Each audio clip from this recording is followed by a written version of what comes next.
Boa noite, tudo bem? Espero que você tenha tido uma ótima semana e que esse domingo tenha sido bem divertido para você. Realmente, a gente tem passado por momentos bem complicados, ainda estamos em uma situação em que os nossos movimentos, né, estão um pouco mais restritos, porque a gente não pode fazer exatamente aquilo que a gente gosta de fazer, né? Sair, passear, estar junto com os amigos, junto com os irmãos da igreja. Às vezes nem com a nossa própria família a gente pode estar direito, né? Os nossos pais, os idosos, é, enquanto ainda não há um tratamento adequado para essa infecção, enquanto ainda não há uma vacina adequada, segura, acima de tudo, segura, para que a gente possa ter é, sanado todos esses problemas, a gente fica apreensivo em estar juntos. E por isso que a igreja ainda não retornou.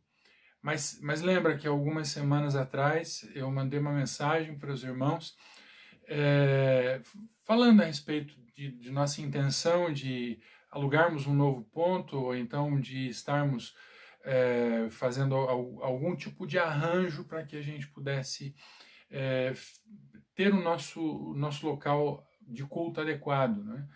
Infelizmente, a nossa primeira tentativa não resultou em sucesso. Não tivemos sucesso na primeira parte, na primeira parte não, na primeira tentativa, nos primeiros acordos que estávamos tentando fazer com algumas pessoas. Infelizmente, não conseguimos. Não deu certo. Estamos na estaca zero de novo e eu peço a você que continue orando para que em breve nós possamos ter o nosso próprio local de culto, para que a gente possa se reunir, para que a gente possa crescer novamente e alcançar aquele objetivo que Deus tem para nós, que Deus tem para a nossa igreja, que é alcançar o sucesso, que é crescer e abençoar muitas pessoas. Não somente nosso grupo, mas seguir e alcançar um patamar realmente de romper todas as barreiras e elevar a palavra que Deus tem confiado a nós às outras pessoas. Lembra também de orar pelos profissionais de medicina, pelos profissionais de saúde pública, pelos administradores, né? Lembre de orar por essas pessoas, além de orar pelo nosso motivo de construção, de adequação de um local para a nossa igreja. Lembre de orar sempre por esses profissionais de saúde que se empenham em cuidar da nossa população. Lembre-se de orar pelos idosos também, que precisam muito do apoio emocional e especialmente um apoio espiritual nesse momento, porque muitos têm se sentido perdidos, abandonados, inclusive. Então, em nome de Jesus, lembre-se de orar por eles. Quero compartilhar com você um texto da Bíblia, e esse texto ele se encontra lá no Salmo 18, e a gente vai ler do versículo 1 ao 3. Salmo 18, do versículo 1 ao 3. E a palavra diz assim: Eu te amo, ó Senhor, minha força. O Senhor é a minha rocha, a minha fortaleza e o meu libertador. O meu Deus é o meu rochedo em quem me refugio. Ele é o meu escudo e o poder que me salva, a minha torre alta. Clamo ao Senhor que é digno de louvor, e estou salvo dos meus inimigos. Estou salvo dos meus inimigos. Os meus inimigos necessariamente não são, os seus inimigos necessariamente não são pessoas. Muitas vezes são circunstâncias, muitas vezes são atitudes, muitas vezes os seus inimigos estão dentro de você. Então eu convido você a orar e a confiar em Deus e ter o nosso Senhor como escudo, como fortaleza, como rochedo, como penedo, aquele que se coloca para você como uma rocha bem firme, bem alta, na qual você a qual você pode recorrer quando estiver em aflições e na qual você pode se proteger das situações complicadas que eventualmente você venha a passar. Então nós vamos orar nesse momento e vamos fazer isso confiados de que o Senhor já tem nos atendido, de que o Senhor tem tem nos dado a oportunidade de vivermos tempos complicados, mas possivelmente dos melhores momentos que poderíamos viver na história da humanidade. Por que isso? Na semana passada eu falei alguma coisa a respeito disso. Esse é um momento de reflexão, um momento em que nós, a igreja, podemos ser chamados à reflexão sobre os nossos atos, sobre as nossas atividades, e podemos repensar, inclusive, se a nossa maneira de ser igreja tem agradado ao Senhor. Entenda o quanto é importante nós fazermos a vontade de Deus, não simplesmente a nossa, não simplesmente aquilo que nós acreditamos que seja o bom, mas procurar, acima de tudo, aquilo que Deus entende como o perfeito e o agradável. Ele tem tudo que é bom, perfeito e agradável para nós. Então vamos orar nesse momento, agradecendo ao Senhor pelo tempo que Ele nos tem dado e pedindo a Ele pela misericórdia pelas nossas pessoas amigas. Vamos orar então. Senhor nosso Deus e Pai, em nome de Jesus, nos colocamos diante do Senhor, porque buscamos, Senhor Deus, a fortaleza que o Senhor nos é. Buscamos, ó Deus, a força.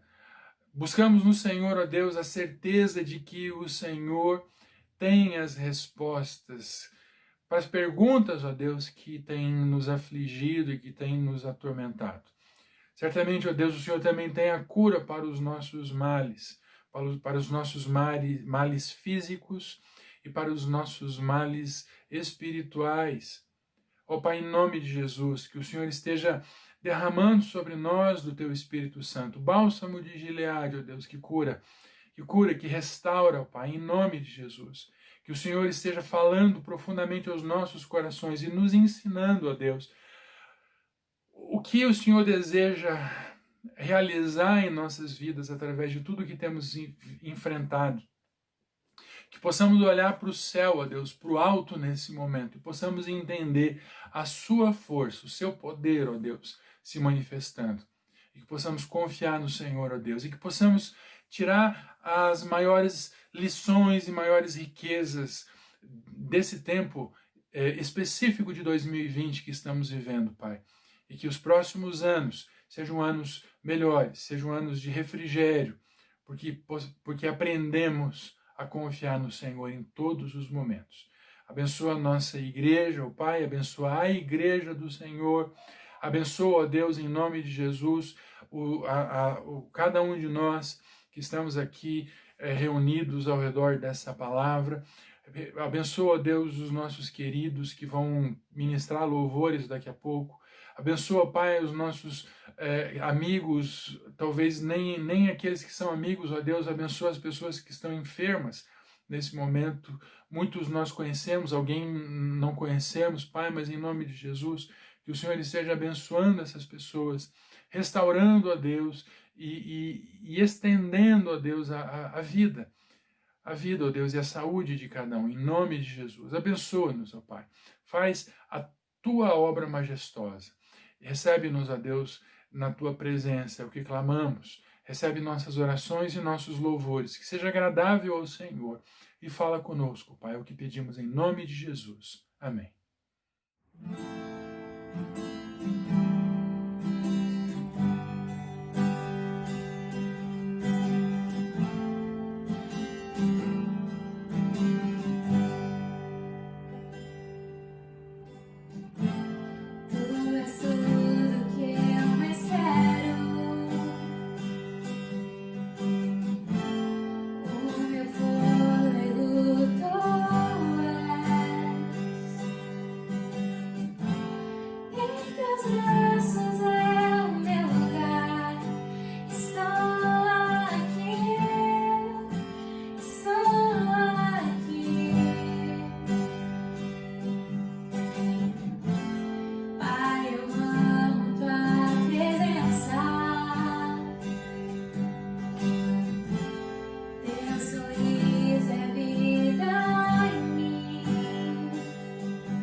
Muito bem, então vamos dar prosseguimento à nossa série de mensagens a respeito dessa carta de Paulo ao seu pupilo, ao seu discípulo, chamado Timóteo. Essa é a primeira carta de Paulo ao Timóteo. Tem mais uma que consta na Bíblia. Então, com certeza ele escreveu outras cartas, mas de modo geral nós entendemos que essa carta essa primeira carta de Paulo a Timóteo, ela é uma carta pastoral.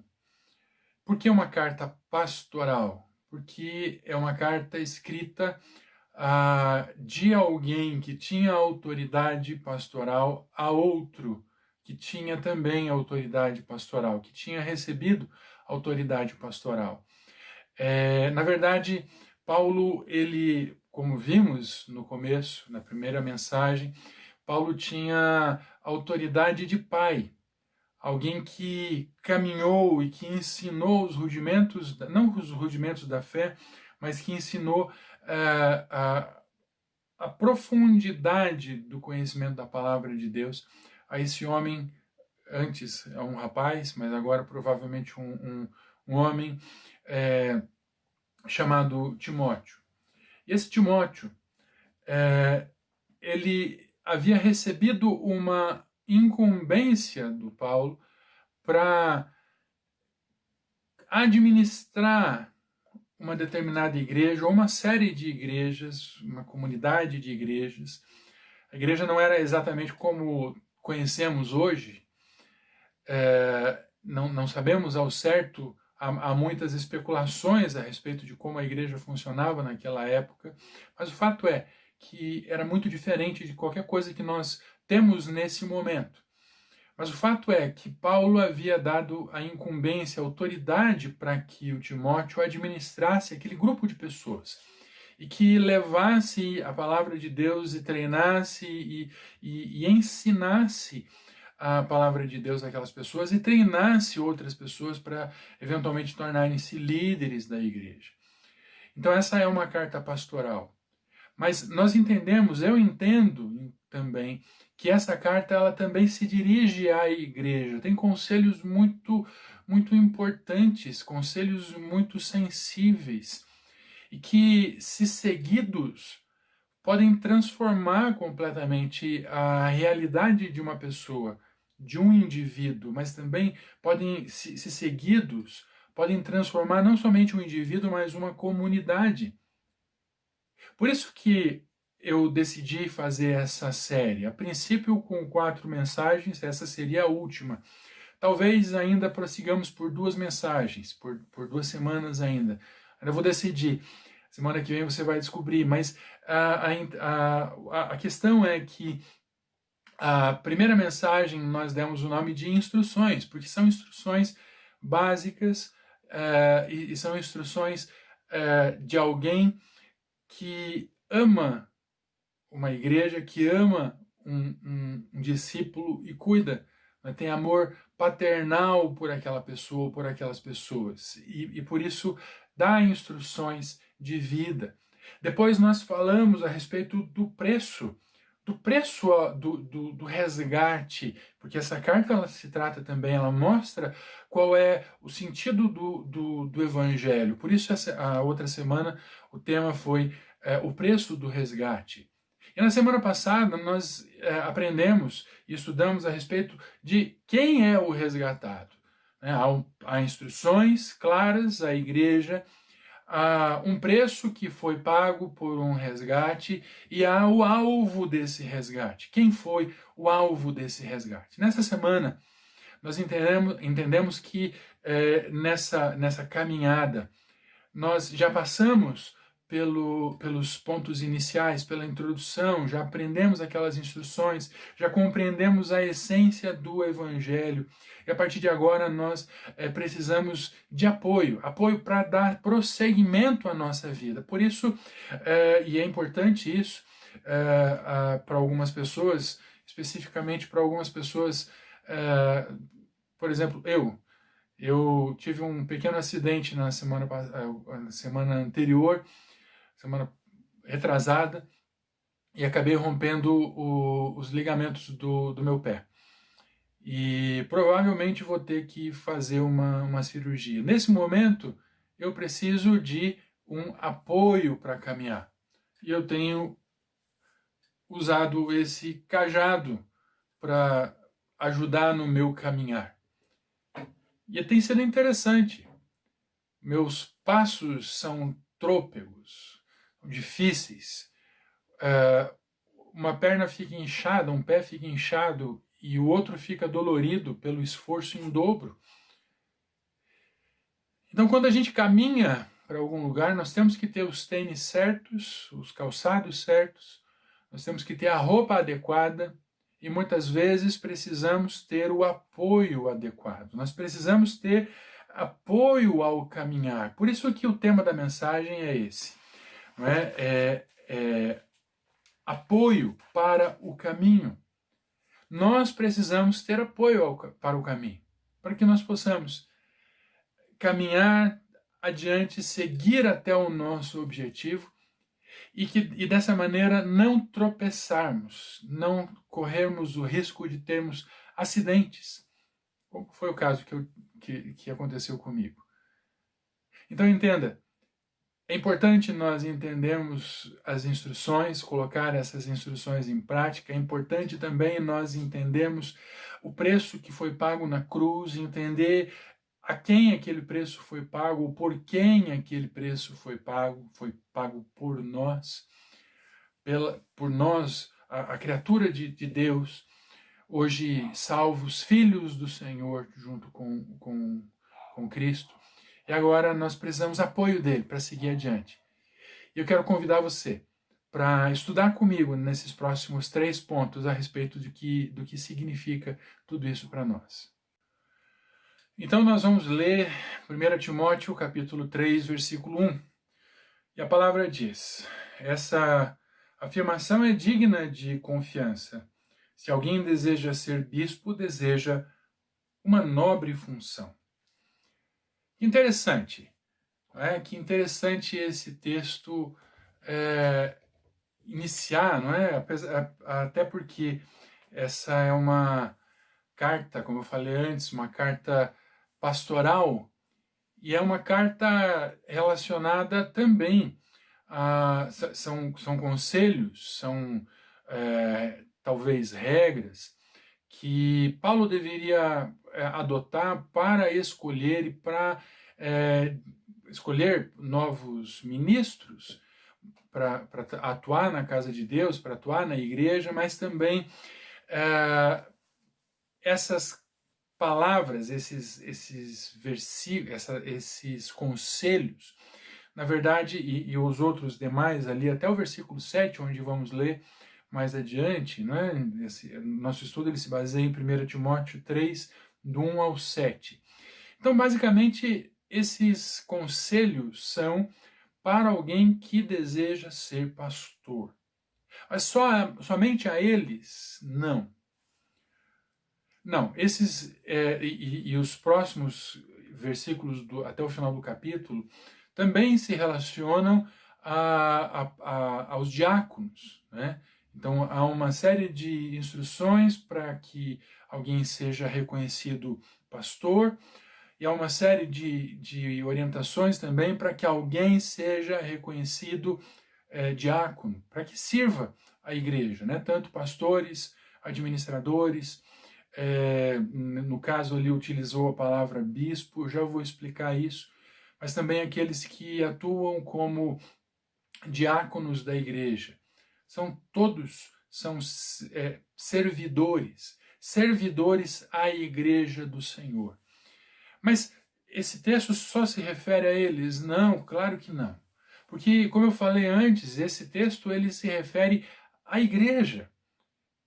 E os conselhos que nós podemos observar nesse texto, nesses versículos adiante, nesse versículo específico, são muito úteis e importantes para que a gente possa compreender o nosso papel pessoal como testemunhas de Cristo. A primeira coisa que a gente vê ali, quando ele inicia esse capítulo, ele fala que essa palavra é fiel. Na versão que eu li, diz assim, essa afirmação é digna de confiança. Numa outra está dizendo que essa palavra é fiel, fiel, que não tem mudança, que é real, reflete a realidade do desejo de quem a escreveu e de quem a inspirou, que foi o Senhor, através do Espírito Santo. Então, entenda que a palavra de Deus, ela e não somente a palavra, mas entenda, a vontade de servir ao Senhor, o desejo de fazer algo mais para que o nome do Senhor seja conhecido, o desejo de levar a palavra a outras pessoas é algo muito bom, é algo muito digno, é algo que realmente pode, e é algo que transforma vidas, entenda? O seu testemunho é algo que transforma vidas. Por isso que é tão importante, e a gente falaremos a respeito disso mais, mas é importante que você compreenda o seu papel como alguém que leva a palavra de Deus aonde quer que você esteja. Em outro momento, talvez eu repita isso novamente, mas em uma outra semana, eu falei que nós somos a Bíblia que as pessoas leem. Isso é verdade. Nós somos a Bíblia que as pessoas leem. E quando alguém se sente vocacionado, falando primeiro aqueles que se sentem vocacionados para o serviço cristão, para aqueles que se sentem vocacionados para anunciar a palavra de Deus como um ministro, como um pastor, como um pregador, como um professor, como um músico, um cantor, é realmente uma grande honra e é uma grande decisão. E é digna de louvor essa decisão, de abrir mão de determinadas coisas, de determinados planos, para servir ao Senhor. Então a palavra de Deus é fiel, essa palavra é fiel, essa vontade é fiel. E é digno você ter o desejo, e não somente digno, mas também é necessário que mais pessoas sintam o desejo de falar a palavra de Deus, de levar a palavra de Deus a outras pessoas. O desejo de servir é muito importante. O desejo de servir a igreja, o desejo de servir as pessoas é muito importante. É muito importante que nós saibamos o que realmente é importante para nós. E que a gente possa, eventualmente, abrir mão de algumas coisas para fazer a vontade de Deus. Eu já falei em outras ocasiões também a respeito disso, que muitas vezes, quando abrimos mão de alguma coisa que para nós é muito boa, Deus nos mostra algo melhor ainda. Então, eu gostaria muito que você entendesse a respeito disso, que você entendesse o que significa isso, que você entendesse que é uma honra servir a Deus, é uma honra servir ao Senhor, é uma honra ser usado pelo Senhor. E quem deseja servir ao Senhor precisa de apoio. E precisa ser reconhecido também pela igreja a qual ele vai servir. Mas eu gostaria também que você conseguisse compreender nesse momento que na minha versão aqui ela fala bispo. Tem uma outra versão que refere-se ao episcopado. Mas veja, não é uma hierarquia. Né? Na nossa igreja nós não entendemos, não cremos na hierarquia. Somos uma igreja, a Igreja Batista, somos uma igreja de irmãos. E somos nivelados, então nós não acreditamos em hierarquia de sacerdócio. Todos temos o mesmo sacerdócio, uma igreja de irmãos. Então, quando ele se refere ali, quando está escrito bispo, está escrito, na verdade, a mesma palavra, ou a mesma significância para pastor. Para presbítero é a mesma coisa. Então, se você já ouviu essa palavra, bispo, presbítero, pastor, todas elas têm o mesmo significado. Significa alguém que deseja servir ao Senhor. Agora, o que isso tem, qual é a relação disso, desse texto, com a igreja de modo geral? Veja, a igreja de modo geral, ela é instrumento de Deus. Cada um de nós, você é instrumento de Deus para levar a palavra de Deus a todas as pessoas. Então entenda que não é uma atribuição somente de um grupo de pessoas levar a palavra de Deus e contar a palavra, né, contar a palavra para outras pessoas a respeito, dar o seu testemunho, contar o seu testemunho para outras pessoas. Não é incumbência de um pastor, ou de um bispo, ou de um presbítero, ou de um diácono, é nossa, de todos nós, de todos os irmãos. Por isso que eu me refiro a essa carta e a esses versículos, esses 7 versículos que a gente separou para essa mensagem. Me refiro também a conselhos para a igreja, ao apoio para o caminho, apoio para o nosso caminho que trilharemos. Então, a primeira coisa que você tem que entender é que a palavra de Deus, ela afirma que a sua intenção de contar o seu testemunho para outras pessoas é muito boa. Entenda isso, é muito bom você ser usado pelo Senhor para contar o seu testemunho para todas as pessoas, para todos aqueles que precisam e que necessitam ouvir a palavra do Senhor. Que maravilha, não é? Que maravilha você poder entender isso, você poder compreender que Deus tem chamado você também para anunciar a palavra, as boas novas, o evangelho do Senhor Jesus a todas as pessoas. E que você não precisa esperar um pastor, um presbítero, um diácono fazer esse serviço. Você pode também, de alguma forma, ser instrumento do Senhor para anunciar a palavra de Deus. Então é uma coisa realmente boa, é alguma coisa realmente muito digna você se sentir vocacionado também para, junto com o pastor, administrar as coisas da igreja, auxiliando, dando conselhos, dando direções também. O pastor precisa de direções. Muitas vezes o pastor ouve a voz de Deus através da voz da igreja.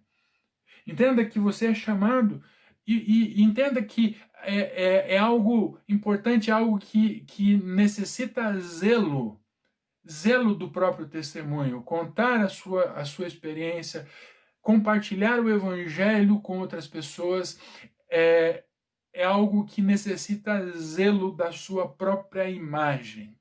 Veja, não estou dizendo para você se fantasiar, usar uma máscara, fingir que é alguma coisa diferente. Não, eu estou dizendo para você que para que você realmente siga o caminho e tenha o apoio correto, você precisa mudar a sua vida, mudar a sua existência, transformar a quem você é, a imagem de Cristo, para que as pessoas possam enxergar Cristo na sua vida também. Veja que maravilha. Você é chamado também. Eu sou chamado para anunciar, para pregar, e você também é. E o Paulo fala que é uma excelente ideia, é uma excelente coisa você se sentir vocacionado para pregar o Evangelho.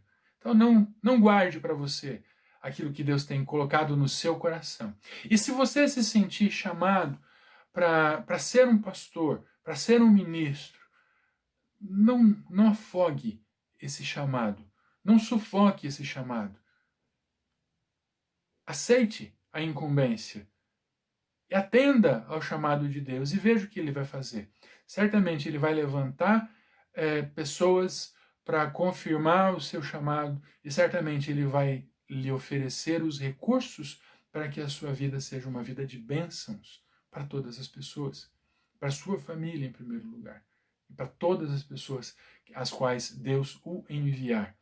Então lembra, é uma excelente obra seguir o caminho do Senhor. É uma excelente ideia buscar apoio na palavra de Deus para o seu caminho. E é uma excelente ideia fazer a vontade de Cristo. Vamos fazer juntos a vontade do Senhor. Então, em segundo lugar, nós vamos ler 1 Timóteo 3, do versículo 2 ao versículo 5. Acompanha comigo aqui. 1 Timóteo 3, versículo 2 até o versículo 5. E a palavra diz: é necessário, pois, que o bispo seja irrepreensível, marido de uma só mulher, moderado, sensato, respeitável, hospitaleiro e apto para ensinar. Não deve ser apegado ao vinho nem violento, mas sim amável, pacífico e não apegado ao dinheiro. Ele deve governar bem a sua própria família, tendo os filhos sujeitos a ele com toda a dignidade. Pois, se alguém não sabe governar a sua própria família, como poderá cuidar da igreja de Deus? Veja, esse texto ele é relacionado ao chamado pastoral. Esse texto, com certeza, ele é relacionado ao chamado de um pastor. Mas também esse texto é relacionado à nossa vida, ao nosso chamado pessoal como homens e mulheres de Deus. A palavra do Senhor, a palavra de Deus nos orienta a termos vida digna.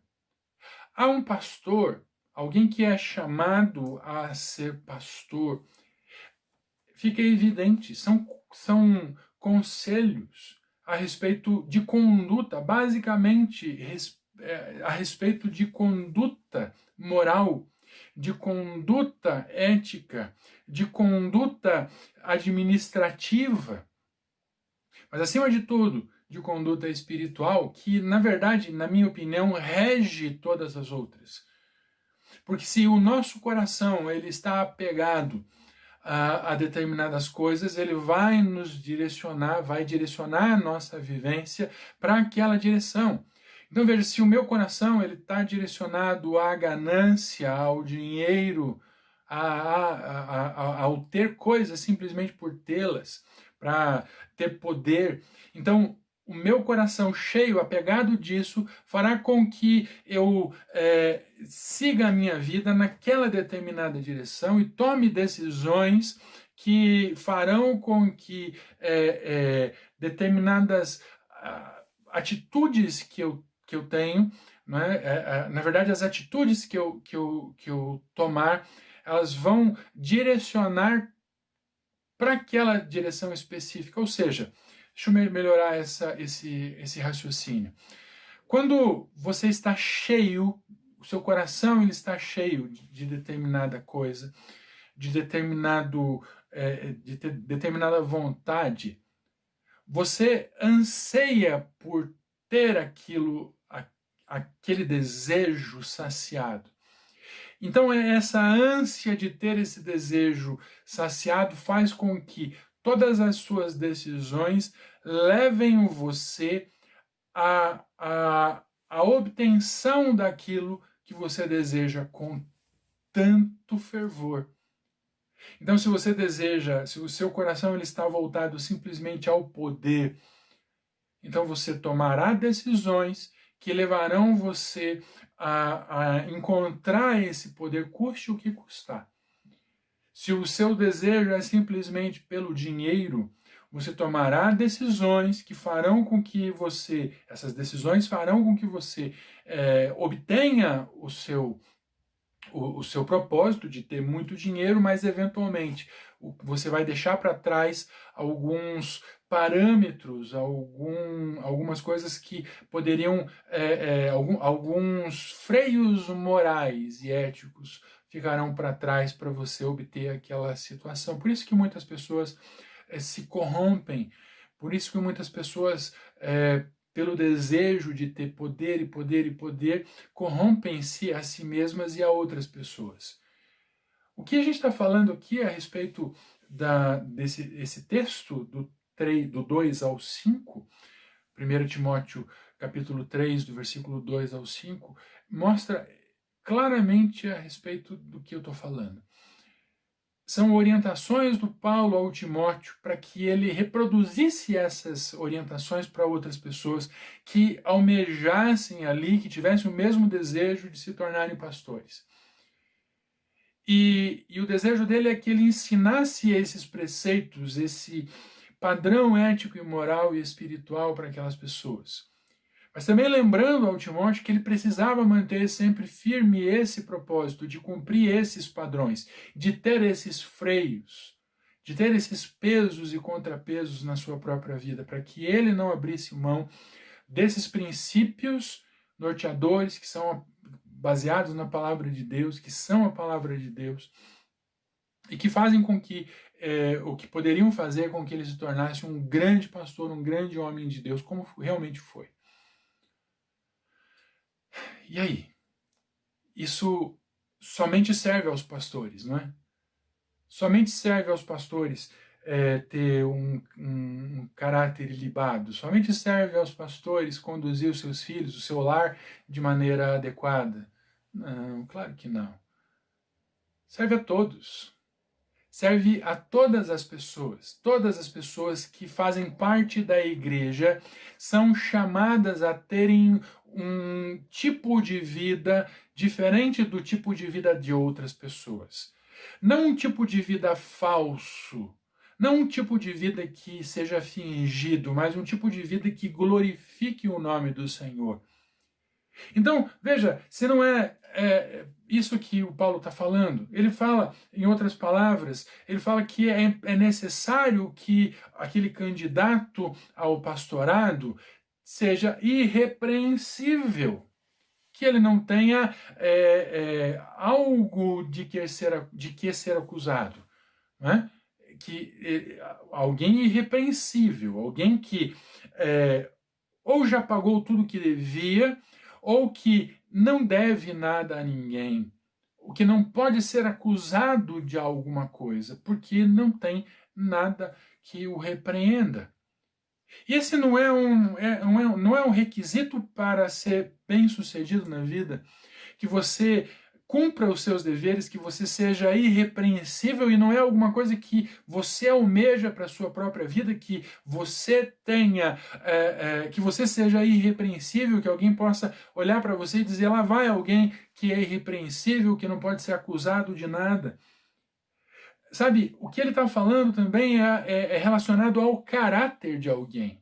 O caráter de uma pessoa, e alguém que se chama pelo nome de Cristo, alguém que se chama de cristão e que deseja fazer a vontade de Deus, que não precisa ser o pastor, não precisa ser o diácono, mas alguém que tem o nome de Cristo, que é membro da igreja, que entregou a sua vida ao Senhor, é alguém que precisa ter o seu caráter transformado.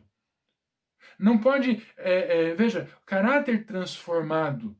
Você precisa abrir mão de algumas coisas para que o seu caráter seja alinhado com o caráter de Deus, de Cristo. O caráter, hombridade, hombridade não é um atributo relacionado aos homens, mas é algo relacionado ao ser humano. É alguém que a hombridade é alguém que é digno, fazendo uma síntese muito grande desse predicado, hombridade, ou desse princípio. Alguém com hombridade é alguém digno. E nós, como seres humanos, e nós, como filhos de Deus, membros do corpo de Cristo, nós precisamos ter hombridade, nós precisamos ter o nosso caráter transformado. E nós precisamos fazer com que as pessoas entendam que há vida e porque elas vejam a vida em nossa vida e que elas desejem essa vida que há na nossa vida, a vida de Cristo, que elas desejem essa vida nas suas próprias vidas. Esse texto também se refere àquela questão do sem vícios. Né? Alguém que, o Paulo fala, alguém que almeja o pastorado que não seja dado ao vinho, que não seja beberrão, que seja sóbrio. Por quê? Porque se você é dado aos vícios, você é escravizado por alguma coisa. E é importante que você entenda que Deus pode, e com certeza pode, ajudar você a se livrar dos seus vícios, ajudar você a viver uma vida melhor, uma vida mais digna. E certamente que não é algo agradável sermos apanhados embriagados. A palavra de Deus diz que é preferível que nós sejamos embriagados pelo Espírito Santo, não pelo vinho. Mas também fala a respeito de que sejamos corretos, que a gente não seja brigador, mas sim apaziguadores. É isso que Paulo está dizendo ao seu discípulo, para que ele ensinasse os seus discípulos, aqueles que ele faria, e que ele ensinasse a sua igreja a ser sem vícios, correta, que não ficasse brigando. E quantas igrejas foram destruídas por brigas, por falsidades, por quantas vidas, quantas famílias foram destruídas por isso, por brigas, por falsidades, por calúnias, por invenções e fofocas. Mas ele diz para que a gente seja calmo, que nós sejamos sem inveja, que sejamos dignos de respeito. Ele diz que nós sejamos dignos de exemplo ou exemplos aos nossos filhos. E essa é uma das maiores réguas que podem ser usadas para medir o caráter de alguém, os seus filhos. Os seus filhos apontam quem você é. Sabe por quê? Porque você aponta nos seus filhos. Você reproduz a sua imagem no seu filho. Ele vai falar aquilo que você fala, ele vai pensar aquilo que você pensa. Vai passar algum tempo, ele vai ter os seus próprios pensamentos, mas terão sido baseados em tudo aquilo que você viveu, tudo aquilo que você ensinou a eles. Por isso, pais, mães, aqueles que desejam ser pais e mães, o quanto é importante que nós sejamos dignos e que os nossos exemplos, que as nossas falas sejam agradáveis ao Senhor e dignas para que os nossos filhos possam repetir isso que falamos. E ele fala também a respeito do nosso lar, que nós precisamos administrar bem a nossa casa. Veja, nós vivemos num tempo em que é comum que tenhamos dívidas. Infelizmente, é o tempo que vivemos. Praticamente todas as pessoas possuem algum tipo de endividamento, maior ou menor. Mas o que ele está dizendo aqui é que haja uma boa administração e que, ao invés de uma dívida chamar outra dívida, que possamos administrar as nossas vidas de modo que nós possamos equilibrar as nossas finanças e equilibrar o nosso lar para que tenhamos uma vida boa. Para que tenhamos uma vida boa. Então, esses cuidados, esses conselhos que o Paulo aponta aqui para o seu discípulo Timóteo, não são simplesmente para alguém que deseja ser pastor, mas para todos nós, para toda a igreja. Porque se desejamos seguir o caminho de Cristo, se desejamos seguir o alvo que ele nos aponta, precisamos ter a disposição de fazermos a vontade dele. E fazendo a vontade dele, entenda, fazendo a vontade do Senhor, nós podemos ter vidas realmente que glorifiquem ao Senhor e que realmente sejam boas. Né? Seguir o caminho de Deus vai glorificar e vai agradar o Senhor. E seguindo o caminho de Deus e obedecendo os seus conselhos, baseados na Escritura, nós teremos vidas boas. A nossa vida será boa, a sua vida será boa, se você ouvir o conselho de Deus. Por isso que você precisa desse apoio ao caminho, apoio para o caminho. E o apoio para o caminho é a palavra de Deus. Busque sempre toda a orientação para a sua vida na palavra de Deus, em Cristo Jesus. Em terceiro lugar, nós vamos ler aqui 1 Timóteo capítulo 3, versículos 6 e 7. 1 Timóteo capítulo 3, versículos 6 e 7. A palavra diz assim na minha versão: não pode ser recém-convertido para que não se ensoberbeça e caia na mesma condenação em que caiu o diabo. Também deve ter boa reputação perante os de fora, para que não caia em descrédito nem na cilada do diabo. Veja, que interessante. A palavra diz que, e os conselhos do Paulo ao seu discípulo ali, o Timóteo, para que ele seguisse o caminho, o apoio que ele estava tentando oferecer para o seu discípulo, para ele caminhar, para ele seguir o caminho que havia sido proposto para ele, né? Esses conselhos que ele estava oferecendo para ele, esse apoio que ele oferecia para o seu discípulo, apontavam, inclusive, né, nesse momento aqui, para a maturidade dos irmãos.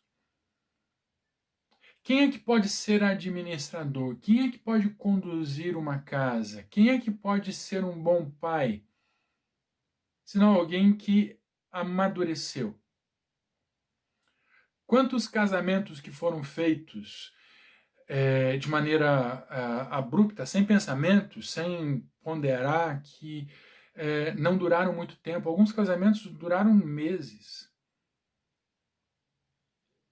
Reflete a imaturidade do casal. De um ou de outro, ou dos dois. Mas o fato é que um casamento que é baseado na imaturidade tende ao fracasso. Um relacionamento que é baseado na imaturidade, seja ele qual for, tende ao fracasso, tende à ruína. Então, nada mais correto do que Paulo falar para o seu discípulo Timóteo, que atentasse para a maturidade daqueles que estavam indo em direção ao ministério, mas também para que ele ajudasse as pessoas da igreja a encontrarem, a adquirirem maturidade. Como é que eu consigo me tornar maduro, experiente? Através de experiências. A maturidade, ela não é só baseada em experiências, mas a maturidade ela é baseada em como lidamos com as experiências que tivemos. A maturidade está em como agimos diante de determinadas circunstâncias. A maturidade, ela se reflete, ela é refletida à medida que a maturidade de alguém é refletida à medida que os atos, as atitudes daquele determinado indivíduo apontam para a sabedoria. Entenda? Então, a maturidade, sabedoria não tem nada a ver simplesmente com experiência, pura e simplesmente adquirimos maturidade através da experiência, mas não só da experiência, mas de como lidamos com as coisas que aprendemos. Então entenda que o Paulo estava falando ao Timóteo quando alguém se apresentar para o ministério, que ele seja maduro. Que ele não seja alguém recém-convertido, mas que seja maduro.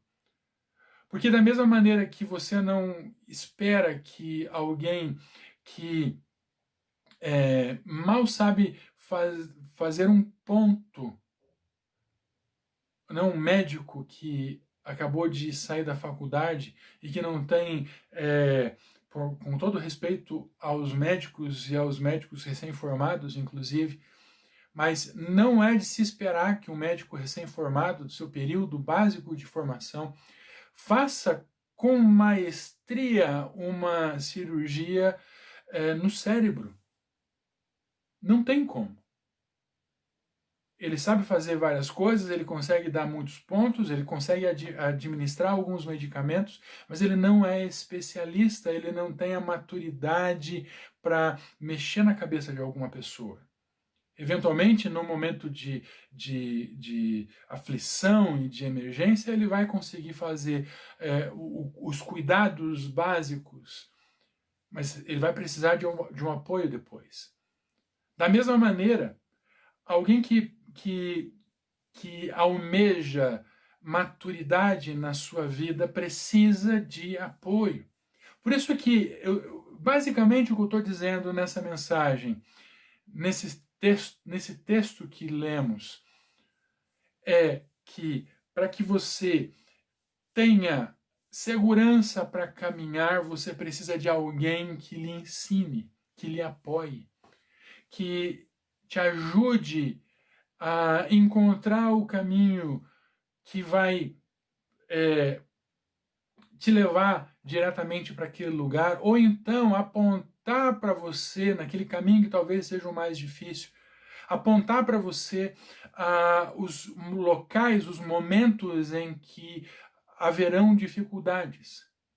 Então alguém pode pegar e dizer, olha, eu segui por essa trilha, se for uma caminhada numa montanha, numa serra, por exemplo, alguém vai poder dizer para você, olha, em tal quilômetro, a partir de tal marco daquela caminhada, daquela trilha, você vai encontrar ali uma pedra ou vai encontrar um chão muito liso, muito escorregadio, então é preciso que você se apoie. Tem algumas cordas escondidas do lado, você pode usar essas cordas. Alguém que vai te ajudar a encontrar subterfúgios dignos para que você consiga vencer aquelas dificuldades. Isso é maturidade, você recorrer a alguém que conhece algo de antemão, que já passou por aquilo. Entenda, é muito bom que você seja provado. É muito bom que você seja experimentado. E é muito bom que você recorra a outras pessoas. Alguém que vai se tornar um pastor, é importante que tenha um pastor, que caminhe com outras pessoas e que tenha outras pessoas às quais confie. Alguém que não quer ser pastor, mas que precisa crescer no Evangelho, precisa crescer na palavra de Deus, é importante também que encontre alguém que conheça a palavra e que lhe dê conselhos, para viver uma vida digna daquele que lhe deu a vida, Cristo Jesus. Entenda que ser maduro é alguém que é provado, no nosso caso, aqui relacionado a esse texto, alguém que é maduro é alguém que foi provado na fé. Alguém que busca a orientação de Deus e alguém que busca apoio de outras pessoas mais maduras. Alguém que busca apoio. Alguém que já passou por aquelas dificuldades. Não alguém arrogante que diz que sabe tudo, mas alguém que realmente procura saber o melhor. Há tantas pessoas relacionadas exclusivamente ao Evangelho agora. Há tantas e tantas pessoas arrogantes nesse momento, falando a respeito de coisas que não viveram e que não conhecem, tentando apontar um caminho que, ao final, levará à destruição de muitas pessoas. Estou falando sério. Há muita gente anunciando palavras que vão levar pessoas para a destruição. E como é que a gente faz para evitar que essas pessoas caiam em ruína? Orando, buscando por elas, mas também de alguma forma tentando ser instrumento de Deus para que elas ouçam a voz do Senhor. Então, se você eventualmente está se sentindo frágil, se você precisar de apoio, pode contar conosco, pode contar comigo. Tem alguns contatos aí que você pode utilizar para entrar em contato comigo especificamente. Mas se você precisar realmente Procure alguém que que alguém que você confie, que seja digno, que possa lhe ajudar a encontrar direção em alguns momentos da sua vida. Não fique sozinho, não fique desprotegido, mas procure a orientação de Deus através de alguém que ele tenha separado para ficar junto de você. Procure um discipulador. Sabe, uma outra coisa que ele fala nesse texto é a respeito do bom testemunho. E esse bom testemunho, já falei isso nos outros pontos, mas é a respeito, basicamente, ou efetivamente, esse bom testemunho não é simplesmente dentro da comunidade, dentro da igreja, mas esse bom testemunho é algo que você dá dentro e fora da igreja. Alguém que ouve você, alguém que conhece você, alguém que pode ajudar você. É importante que você encontre alguém que possa ajudar você a manter um bom testemunho. Por isso que é tão importante você ter um discipulador, para que você consiga manter um bom testemunho, não somente dentro da igreja, mas também fora da igreja. Entenda o quanto é importante isso. Entenda o quanto é importante que você consiga afinar a sua vida segundo o diapasão de Deus, segundo o plano do Senhor Jesus.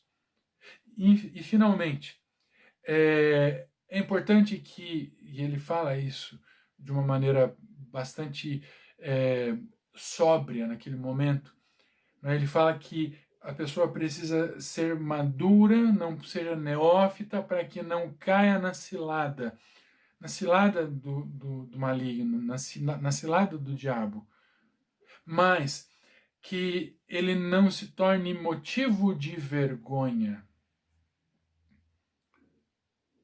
E esse tornar-se motivo de vergonha significa não simplesmente motivo de vergonha para si mesmo, mas motivo de vergonha para a igreja. O comportamento de uma ou de outra pessoa acaba se tornando, seja ela pastor ou não, membro da igreja. O que importa é que muitas vezes o testemunho de alguém pode contaminar todos. Entenda, o que Paulo fala é: não caminhe sozinho. Não caminhe sozinho, busque ajuda. Eu já tenho falado isso algumas vezes. Você pode ser, você pode ter uma experiência real com Cristo longe da igreja, mas é muito melhor que você esteja junto da igreja para que você possa crescer em conhecimento, crescer em provações, para tendo um apoio. Não fique sozinho. Encontre uma comunidade. Se fortaleça na sua própria comunidade, na nossa comunidade. A nossa comunidade tem tentado manter a coesão, mesmo longe uns dos outros, mesmo sem ter o nosso local apropriado de culto nesse momento. Mas procure encontrar isso. Ligue para a pessoa que você confia, ligue para os seus irmãos na fé, compartilhe com eles aquilo que você entende que Deus tem falado com você e ajude. Procure alguém mais sábio, mais maduro para estar junto com você e seja alguém para estar junto com outra pessoa que começou a seguir o caminho nesse momento. Não perca a oportunidade de ser servo de Deus, de servir ao Senhor e à igreja, e instruir as pessoas a se tornarem cristãos melhores nesse momento. Seja útil. Diga sim para o chamado que Deus tem dado a você. Diga sim para a responsabilidade que o Senhor tem oferecido para você nesse momento. Diga sim ao Senhor. Diga sim, eu te convido a responder ao chamado de Deus nesse momento com um sim. Então chegamos ao fim desse nosso momento de culto. Ainda muito triste, alegre por poder compartilhar a palavra de Deus com vocês, mas ainda triste, porque não podemos estar juntos. Mas logo estaremos juntos, não sei quando ainda. Mas ore, mais uma vez, eu peço a você, ore para que Deus nos direcione àquele local que Ele tem separado para nós, para que possamos viver um novo tempo na nossa comunidade. Ore para que Deus derrame cura sobre a nossa nação e sobre o nosso mundo. Ore para que Deus levante homens e mulheres dignos para a nossa prefeitura, para a nossa Câmara dos Vereadores, porque logo teremos eleições, então ore já nesse momento para que você saiba em quem você vai votar. Mas, acima de tudo, procure ser instrumento de Deus para que pessoas possam ser alcançadas, né? E que logo, logo nós possamos estar, ore também por isso, para que logo, logo nós possamos estar juntos com o Senhor, fazendo a vontade que Ele tem para nós. Lembra, a gente sempre tem encerrado o nosso culto com orações em nossos lares, cada um de nós orando pela própria família. E eu desejo que você esteja fazendo isso e que você esteja sendo transformado. Eu estou. E eu estou vendo Deus agindo na minha casa. Eu gostaria muito que você também tivesse essa experiência.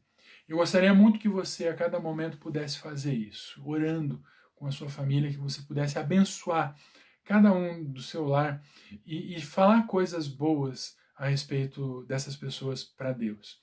Sabe uma coisa que eu tenho começado a fazer, ou retomado nesse momento de pandemia, acordado de madrugada para orar. Às vezes é difícil, mas tem sido um momento agradável.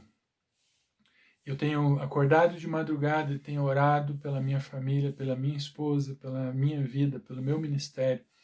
E certamente Deus vai abençoar cada vez mais a minha vida. E eu convido você também, se você tiver a oportunidade, peça a Deus para despertar você de madrugada, para que você possa começar a fazer isso também. Orar, se colocar na presença do Senhor dessa forma, tá bom?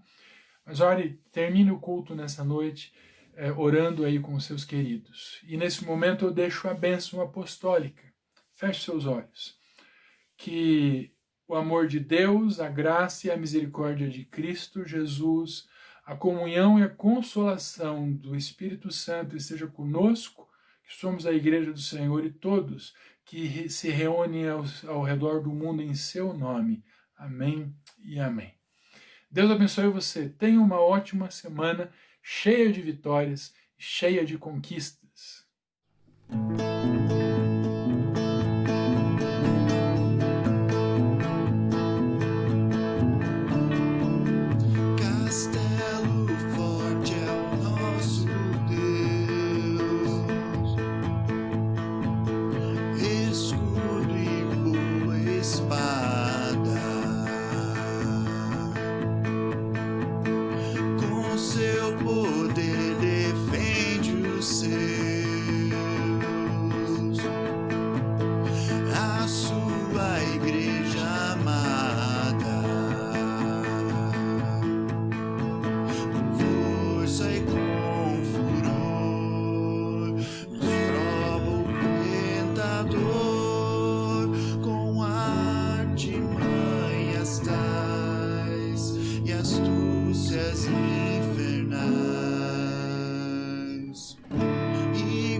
Nossa força na